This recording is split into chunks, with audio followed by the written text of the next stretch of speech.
হয়তো বা অভাব হবে, টাকা পয়সা একটু কম হতে পারে, অন্যের 10 তলা ফ্ল্যাট হবে, আমার হবে না, ঠিক আছে, অন্যের এত বিঘা বিঘা জমি আমার হয়তো হবে না, কিন্তু ইনশাআল্লাহ তাআলা এই যে দুনিয়ার মুসাফিরের জীবনটা, এটা মুসাফিরের জীবন না, মুসাফিরের জীবনটা কেটেই যাবে ইনশাআল্লাহ।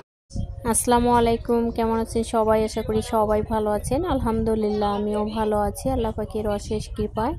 যে যেখান থেকে আমার এই ভিডিওটি দেখছেন সবাইকে আন্তরিক মোবারকবাদ। আসলে সত্যিই তাই, ভালো থাকার জন্য বিঘা বিঘা বা লক্ষ লক্ষ টাকার কোনো প্রয়োজন নেই, তবে সুন্দর একটা পরিবেশ, সুন্দর একটা মন আর মানুষের ভালোবাসা হলেই যথেষ্ট। আসলে মানুষের ভালোবাসা পাওয়াটা জীবনে অনেক একটা ইম্পর্টেন্ট জিনিস। সবাই মানুষের ভালোবাসা পায় না, তবে আলহামদুলিল্লাহ আমি যথেষ্ট পরিমাণ মানুষের ভালোবাসা পাই।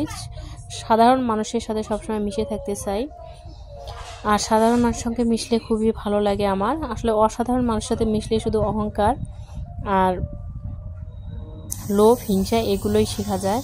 আর সাধারণ মানুষের মাঝে থাকলে অনেক কিছু শেখনীয় জিনিস আছে যা মানুষের জীবনকে বদলে দেয়, যেটা আমি দেখি সব সময়। আমি দেখবেন অবশ্য আমার ভিডিওতেও থাকে মাঝে মাঝে, খুব সাধারণ মানুষের সঙ্গেই আমার চলাফেরা, আর এদের সঙ্গে মিশতেই আমার অনেক ভালো লাগে, তাই সবসময় মিশিও এই সমস্ত লোকের সাথে। সবাই ভালো থাকিয়েন, আল্লাহ হাফেজ।